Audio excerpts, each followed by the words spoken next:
Good morning students. आज हम खनिज और शक्ति संसाधन की नेक्स्ट वीडियो में सौर कुकर कार की एक पुरानी ट्यूब लें, इसमें हवा भरकर लकड़ी के एक चबूतरे पर रखी, एल्यूमिनियम के नलीदार बर्तन को बाहर से काला कर दें और इसमें 1 कप चावल के साथ 2 कप जल मिलाएं। इसको एक ढक्कन से बंद करें और उसे ट्यूब के भीतरी हिस्से में रखें। अब शीशे के एक फ्रेम को ट्यूब के ऊपर रखें, इसे धूप में खड़ा कर दें। शीशे के फ्रेम को खड़ा करने के बाद हवा न तो अंदर आ सकती है और न ही बाहर जा सकती है, जबकि सूर्य की किरणें ट्यूब से सीधे इस बंद खाली जगह में रोक ली जाती है और यह बाहर नहीं निकल पाती। तापमान धीरे धीरे बढ़ता जाता है और इसमें रखा चावल कुछ समय बाद पक जाता है। आप जानते हैं विश्व का प्रथम सौर और पवन चालित बस अड्डा स्कॉटलैंड में स्थित है, यानी कि बस अड्डा है जो स्कॉटलैंड में सूर्य द्वारा चालू है। सौर ऊर्जा सूर्य की ऊष्मा जो चलती है, जो हमारे से हम सूर्य का प्रकाश 15 लाख करोड़ दूर है, उसकी सूर्य की ऊष्मा रोशनी हम तक पहुंचने में लगभग 8.5 मिनट लगती है। ऊर्जा हमारे द्वारा प्रतिदिन अनुभव की जा सकती है। सूर्य से प्राप्त सौर ऊर्जा सौर सेलों से विद्युत उत्पन्न करने वाले लिए प्रयोग की जा सकती है। इनमें से कई सेलों को सौर पैनलों में तापमान व प्रकाश के लिए शक्ति उत्पन्न करने के लिए जोड़ा जाता है। धूप की प्रचुरता वाले उष्णकटिबंधीय देशों के लिए सौर ऊर्जा के उपयोग की प्रौद्योगिकी बहुत लाभदायक है। सौर ऊर्जा उपयोग का सौर तापक, सौर कुकर, सोलर ड्रायर के साथ साथ समुदाय को रोशनी देने और यातायात संकेतों में भी हो सकता है। पवन ऊर्जा का एक असमाप्य स्रोत है, कभी भी समाप्त नहीं होती है। पवन चक्कियों का उपयोग अनाजों को पीसने और जल निकालने के लिए चिरकाल से चला रहा, बहुत आदिकाल से, बहुत समय पहले से चला रहा है। वर्तमान पवन चक्कियों में तीव्र गति चलती हवाएं पवन चक्की को घुमाती हैं, जो विद्युत उत्पादन करने के लिए जनरेटर से जुड़ी होती है। पवन चक्कियों के समूह में युक्त पवन फार्म तटीय क्षेत्रों और पर्वत घाटियों में, जहां प्रबल और लगातार हवाएं चलती हैं, वहां स्थित है। पवन farm Netherlands, Germany, Denmark, UK, United Kingdom, USA, United State of America, Spain में पाए जाते हैं, जो पवन ऊर्जा उत्पादन में उल्लेखनीय हैं।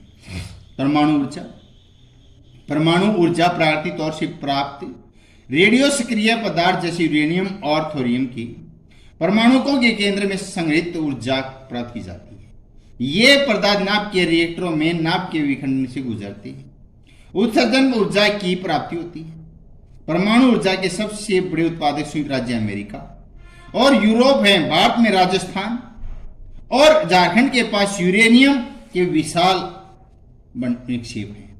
थोरियम विशाल मात्रा में केल के मोनोजाइट्स बालू में पाए जाते हैं। भारत में स्थित परमाणु ऊर्जा केंद्र तमिलनाडु में कालपक्कम, महाराष्ट्र में तारापुर, राजस्थान में कोटा के निकट राणा प्रताप सागर, उत्तर प्रदेश में नरोरा और कर्नाटक में कैका भी है। ये एक तापीय केंद्र ऊर्जा मानी गई है। ये दिखा रखा परमाणु ऊर्जा कैसे बिजली बनती है। ये है विखंडन द्वारा ऊष्मा, यहां से जनरेटर चलती है, इधर से जनरेटर है। ये चीजें विखंडन ऊष्मा कैसे ली जाती है। नाभ के रिएक्टर गर्म जल चलता है, इसमें आने के बाद यहां से इधर से, तो यहां भाप बनती है, भाप बनते टर्बाइन पर पड़ती है, टर्बाइन चलती है तो जनरेटर से इलेक्ट्रिसिटी में विद्युत उत्पन्न बिजली बनती है। ऐसी यहां तक खनिज किसे कहते हैं। प्राकृतिक रूप से प्राप्त होने वाला पदार्थ जिसमें रासायनिक संगठन को खनिज कहलाता है। पृथ्वी पर खनिज पदार्थ की संख्या कितनी है? 3000 से अधिक है।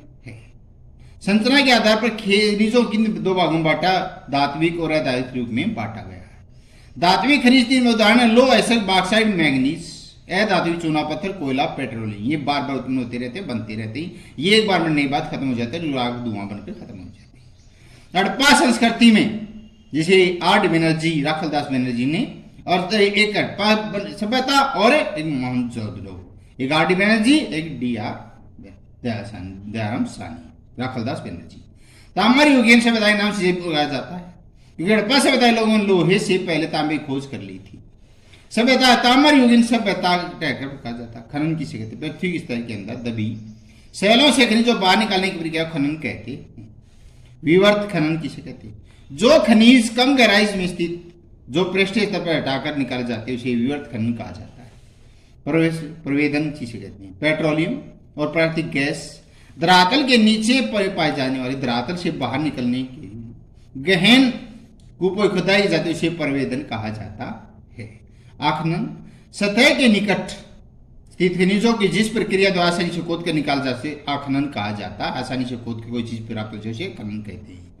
कूपी खनन गहन वेद बहुत ज्यादा मेहनत करने के बाद जिसे कूप एक कुआं बन जाता है गहराई में स्थित खनिज निक्षेप पर पहुंचने के लिए बनाए जाते हैं उसे कूप खनन कहते हैं। कूपी ऐसे किसे कहते हैं? शैल जिसमें चट्टानों में चाहे अवसादी है चाहे कांतरे चाहे आग्नेय खनिजों का खनन किया जाता है ऐसा कहा जाता है। एक कण होते हैं। धात्विक खनिज मुख्य किन शैलों में पाए जाते हैं? धात्विक खनिज आग्नेय और कांतरीय शैलों में मिलते हैं। अधात्विक खनिज किन शैलों में? अधात्विक खनिज अवसादी शैलों में। अधात्विक अवसादी में, धात्विक आग्नेय और कांतरीय में। विश्व में उच्च कोटि के लोहे का सबसे बड़ा उत्पादक देश कौन सा? ब्राजील देश है, ये दक्षिण अमेरिका। विश्व में बॉक्साइट का सबसे बड़ा उत्पादक देश कौन सा? ऑस्ट्रेलिया। नमक का सबसे बड़ा उत्पादक निर्यातक देश भारत है। गैर परंपरागत ऊर्जा का सबसे बड़ा स्रोत है सौर ऊर्जा। परंपरागत ऊर्जा के दो मुख्य स्रोत है ईंधन और जीवाश्म ईंधन। जीवाश्म ईंधन के उदाहरण कोयला और पेट्रोलियम। तापीय ऊर्जा जिसे कहते हैं कोयले से प्राप्त विद्युत को तापीय ऊर्जा कहा जाता है। विश्व में अग्रणी कोयला उत्पादक देशों के नाम है चीन, संयुक्त राज्य अमेरिका, जर्मनी, रूस, दक्षिण अफ्रीका, फ्रांस विश्व में अग्रणी कोयला उत्पादक देश रहे हैं। भारत में पाए जाने वाले कोयला उत्पादक क्षेत्र हैं भारत में रानीगंज पश्चिम बंगाल, जरिया, धनबाद, बोकारो, झारखंड कोयला उत्पादक हैं। मयूरभंज उड़ीसा। पेट्रोलियम के मुख्य उत्पादक देश ईरान, सऊदी अरब, कतर विश्व में पेट्रोलियम उत्पादक क्षेत्र है। विश्व का पहला ज्वारीय ऊर्जा स्टेशन कहां पर है? विश्व का पहला ज्वारीय ऊर्जा स्टेशन फ्रांस देश में बनाया गया है। भारत का पहला परमाणु बिजली